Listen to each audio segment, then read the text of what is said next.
in this business, succeeding at such a high level. I have pinch me moments every single day. I cannot believe this is my life. This is your 8th WrestleMania. How's that feel? Iconic. Getting better matches every single year. Do you feel the pressure going into this one? Not right now. Since I've come back from my injury, I'm trying to stay in the moment. What happened with this injury? I just took a weird fall, but we're on the other end of it now. What a return to Survivor Series. It was so iconic. I couldn't have written a better return. You hunted John Cena. I did, and I've never even done that before. Walk me through the Royal Rumble, what that moment meant in winning it. I've been in every single Royal Rumble since 2018, so it was a dream come true. You and Dom being paired together leveled both of you up. We are the greatest couple in the history of WWE, and better than Becky and Seth, Macho Man and Miss Elizabeth. Whoa. I stand on that. Your real name's a pretty great wrestling name. I know. Gianna Daddio. So how did you become Liv Morgan?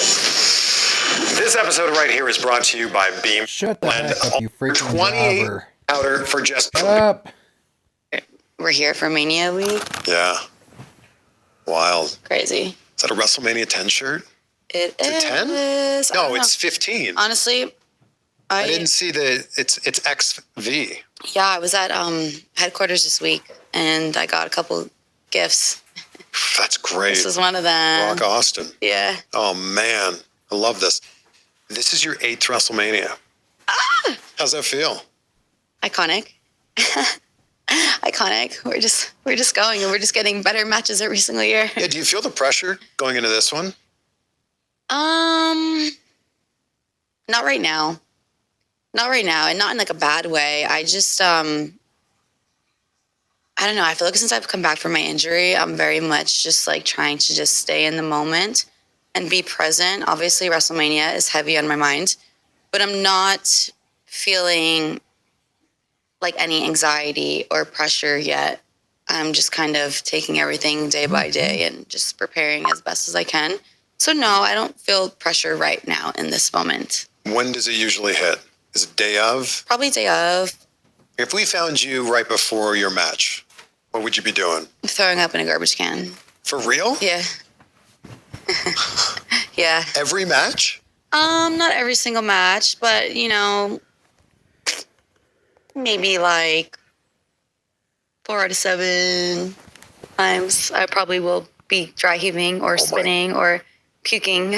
And that's just like anxiety? Is it? I think I have like nerves? Performance anxiety, nerves, but I know it's coming from like a place of, you know, love and care and wanting to do a great job. It's not like detrimental to me. I think I just care a lot.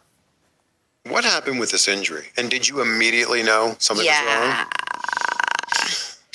Yeah, I just took a weird fall, tried to brace myself, which is stupid.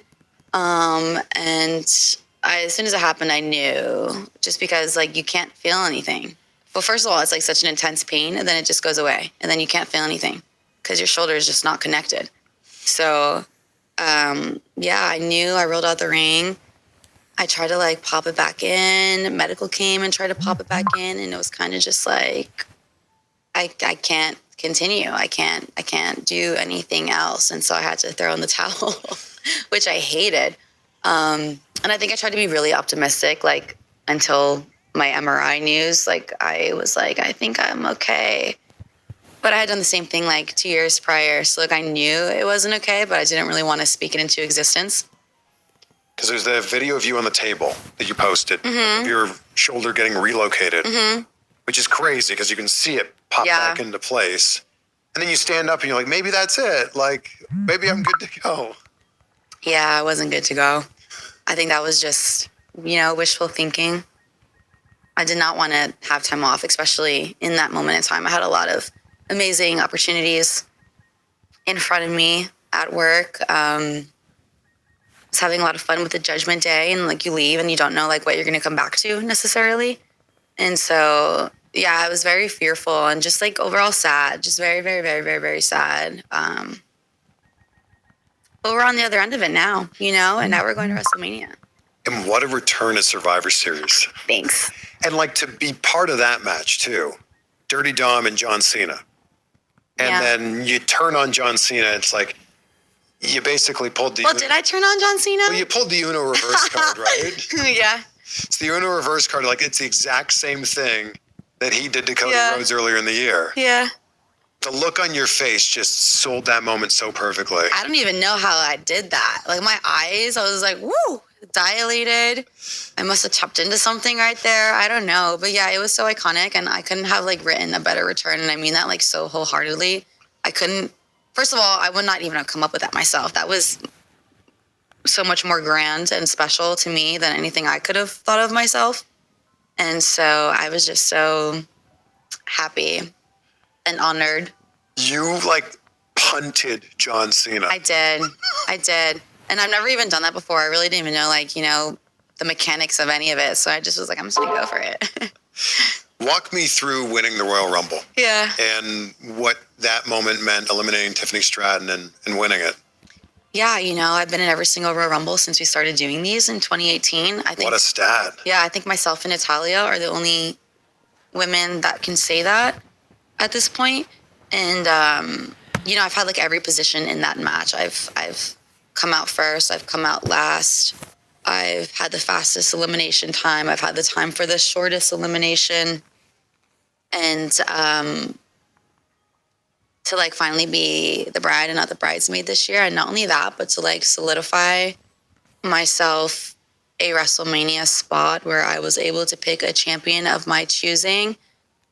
None of that is like lost on me, you know, even like 11 years in, like none of that is lost on me. And so, I don't know, I kind of felt like how I felt when I won the Money in the Bank match, just kind of like overwhelming awe and gratitude.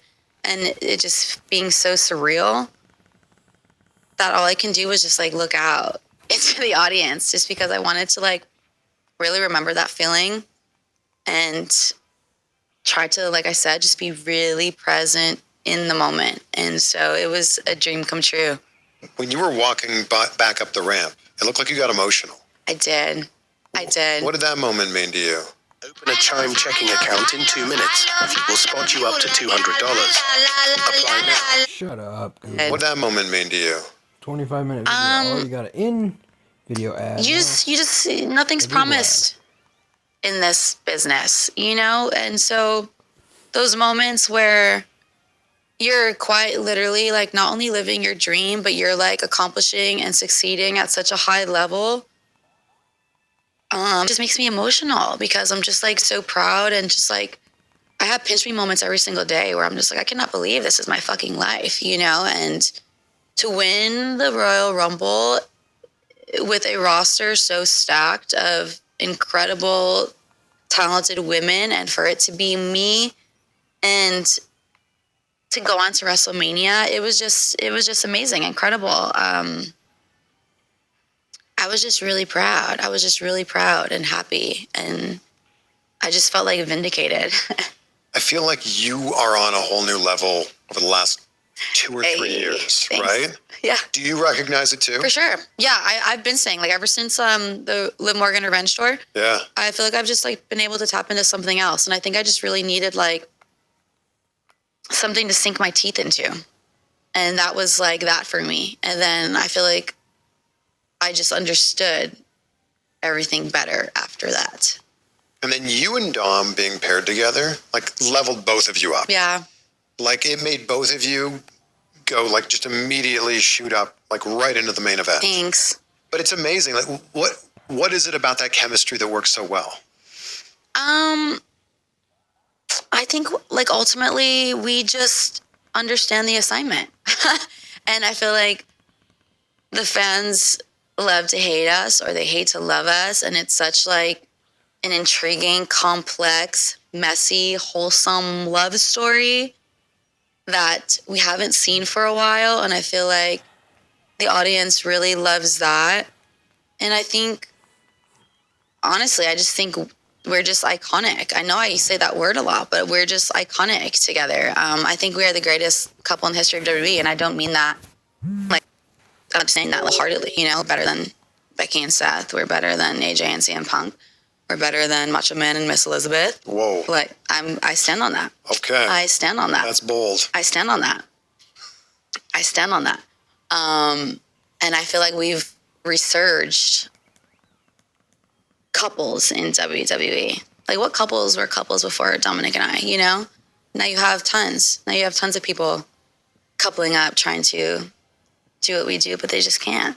When the relationship with you and Dominik became official at SummerSlam, like, he was already a bad guy. He was already getting booed. That moment, though, like, I don't know how a heel turns heel again, but that's exactly what we got, right? Yeah. Like, did you feel the reaction there? Yes, I did, but also just watching it back, like, hit a different level just because I was, like, so in it, you know what I mean? Like, obviously I can hear, but also it was open stadium, so the noise kind of, like, leaves as well, so you kind of don't realize how much of a ruckus it is until you kind of get to watch it back.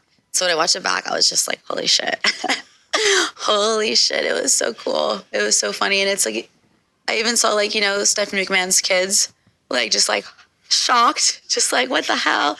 And so it was just super, super funny just seeing everyone's reactions and their shock or their enjoyment or their hatred for it. You also, like, injected new life into the Judgment Day. Like, thanks. It's true. Like, you going in there and then you and Raquel becoming a team and winning the tag team championships over and over again. The most iconic, history-making, record-breaking. You said it. Yeah. I'm not, it's in the stats. It's in the stats. No one else is 4-time WWE Women's Tag Team Champions. What an interesting dynamic you guys had. Like, where she's, like, using you as a weapon. Yeah. How did that come about?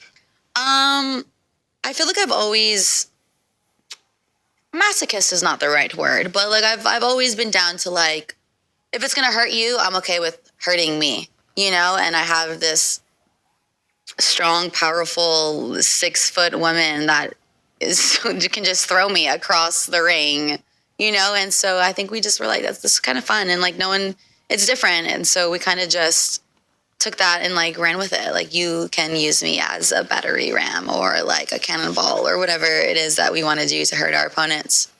I feel like fans are so used to seeing you in this role now. But if we go back to your NXT debut, Tyler Breeze is making his entrance, and you're a crazed fan who jumps out and jumps on him. Yeah, I guess I've always been a little bit crazy, huh? What was your gimmick even at that time? I don't think I had one. I think that was my very first feature on WWE TV. And I think they just wanted to have someone obsess over Tyler Breeze. And so they just chose me, and I was like, okay. You know, it was just very, we're going to give you a little spotlight on this takeover. I had just started. I probably was there for, like, 2 months maybe. And so I was, like, surprised. I was like, okay, yeah, I totally will do it. I just got, like, a phone call while I was at home, like, come to a rehearsal. And I was like, why? And they're like, we have something for you. And I was just like, okay. And it was just, it was just that. And then I think I was also in his entrance, like, a couple months later. How long after that did you actually have a match? Like a while after, right? Like my televised match or just like my first match? How about both?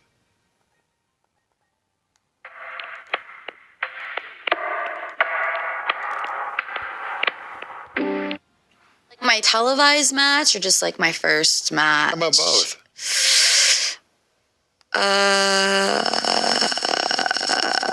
You know, actually, I don't even remember my first non-televised match. I think my first match was on TV, actually. And I think that was like in June or July against Eva Marie. And I was local competitor. I didn't even have a name yet because I was still going through like clearance process of a name. Because I wanted to be named Marley after like my dog. But I think we couldn't get clearance because of Bob Marley estate. And so I had to be local competitor because we didn't have any other options. Your real name's a pretty great wrestling name. I know, I tried to... Can you, like, pronounce it correctly for everybody so they know? Gianna Daddio. What a name. Really hard. What a name. Thanks. You know what I just saw? That's a world champ. I just saw that, like, one of the NXT girlies, I'm assuming it's a girlie, like, they're, like, trademarking the name Gianna. And I was like, who the fuck got my name? Who got my name? And so I'm interested to see. They spell it Gianna, which is, like, how everyone else in the world spells it. I spell it Gio. Well, my mom spelled it Gio. But yeah, I'm intrigued to see who is Gianna. That's not me. So how did you become Liv Morgan? I walked into work one day and they were like, okay, you're either Liv Morgan or Liv Gallo, pick. And I was like, oh. And I had known we had like Luke Gallows, you know, at some point in time there. He wasn't employed in that moment in time when I was there, I don't think, but I had known of him and his history. So I was like, I'll be Liv Morgan. And that was really it. And I never really liked Morgan. Now I like it. But I remember, like, first time signing an autograph, I was like, I'm just going to sign Liv. And that's all I've done. I just stayed with me my whole career. It was only because I didn't like Morgan. Well, I like those first name, last names, though. Yeah, I didn't want that. I wanted, like, a name that was obviously not a real human name. Like, I wanted to be Illy Millie. For real? For real. Like, that was, like, that was, like, my number one. I wanted to be Illy Millie. Really, really bad. Or, like, I remember I pitched the name Penny Wap because I loved Fetty Wap. Yeah. And they just were like, no, bitch. All my names pretty much kept getting denied. Like, I sent in like 2.5 lists of names, and they just were like, no. And so I finally walked in, and they were like, these are your 2 options. Pick one. And I was just like, okay. But I love it now. And like, Liv is very Penny. You know, there's like lots of room to play with the name Liv. I love the very romantic Valentine's Day that you and Dominik had this Thanks. year. We had like a week celebration, huh? The chicken tendies at ringside, it was a beautiful thing. It was a nice Although thing. they look like chicken nuggets, didn't they? They were nuggies, and the ranch wasn't ranch, it was Caesar, so Ooh. the waiter messed up huge. But still, great company. Still, right? it's really the thought that counts. It's really the thought that counts. We had a nice bottle of Dom. You know, we had Dominik there, some flowers. It was very nice. It was romantic. Is he as romantic as people think? For sure. He's probably more romantic than people think. He probably doesn't get enough credit for his romance. I could understand that maybe. I could maybe see that. He's very thoughtful. Hey, quick timeout. This episode is brought to you by Delete. And I'm sure it is. What up, Jobber? Is absolutely. Wow, did you just Helix. ad right there? He was number one talking about how difficult it was, and then I think number 2 talking about the fan base. Yeah. That tuned in specifically for this workout. What was the game plan for this workout? Nothing really. I just wanted to do a workout that I feel like wasn't on his channel. Like, there was not a glute exclusive workout. And I think that was my glute day anyway. So I just was like, we're going to just do a bunch of butt stuff. But he was down for it. It's a great workout. Yeah, I mean, it was really a good one. is. Yeah. He was sweating. Yeah. Do you have a favorite moment from the last 11 years? One that you come back to? One that maybe replays in your head?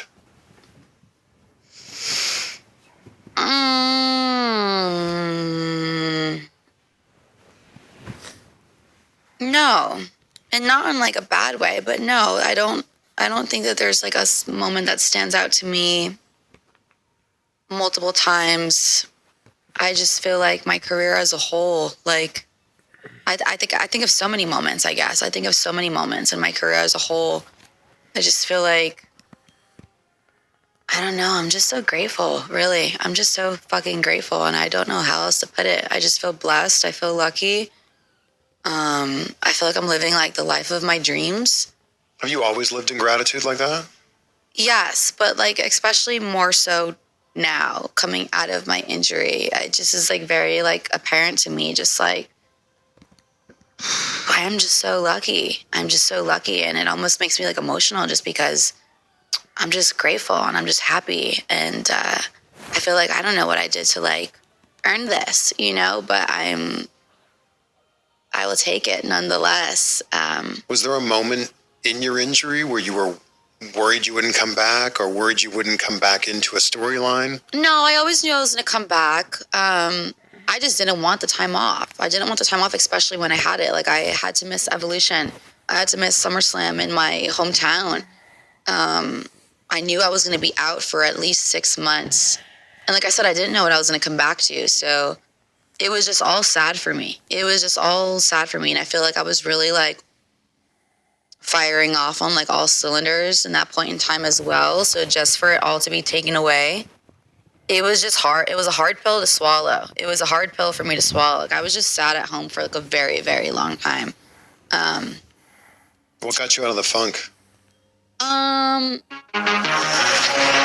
Taxes was These so ads are out of freaking control. Like every. What got you out of the funk? You know, Raquel had actually said something to me. Like, I'm a very like everything happens for a reason person. even if it's like terrible, I can like be delusional and be like, no, it's for my greater good somewhere like along the way.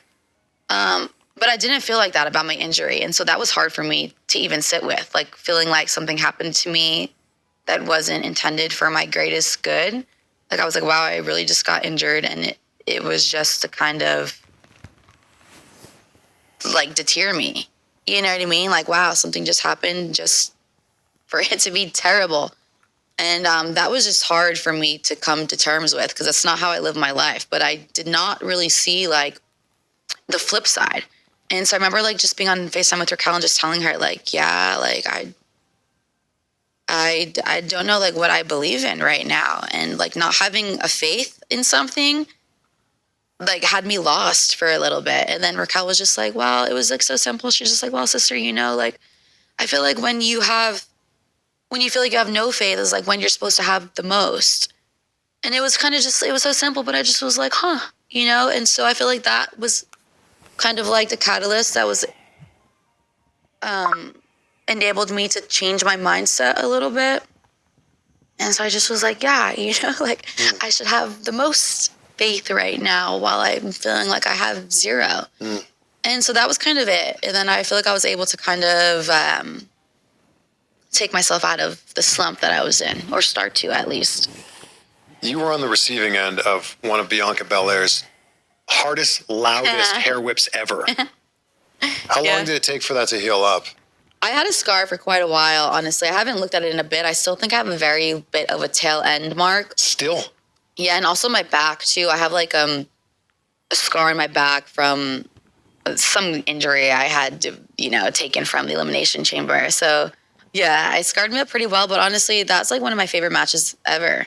That was one of my favorite matches ever. And, like, the final two with BNI is one of my favorite moments. I feel like the audience really didn't know who was going to take it. Yeah. And I think just that chamber specifically in and of itself with Jade and Naomi, I just think it was so well done. And I think that was like one of the best chamber matches in my opinion for the women. We got to get you out of here. I feel like every interview I do with you in Vegas, they're all we'll get a proper one. Maybe after I beat Stephanie at WrestleMania. Bring the championship. I can come back with the championship and we could do a proper hour. I'll get you for 20 minutes. if we put them all together, we've had an hour. I guess I'm in demand. I'm a busy woman. You got other things to do. But since you live in such gratitude, I do as well. What are 3 things right now, Liv, that you're grateful for? Thankful for my family. So thankful for my family. I'm thankful for my health. And I'm thankful for like my job, and that entails everything. I'm thankful for the life that it gives me, the life I'm able to give my family. I'm thankful for the community that I have. All of my friends at work are like my best friends, and I'll be friends with until the end of time. WWE, I feel like, has given me everything good in my life. So I'm just like eternally grateful, eternally fucking grateful. What a way to end it. Yeah. To be continued. To be continued. We'll come back. We'll resurface in like 3 or so weeks. Sounds good.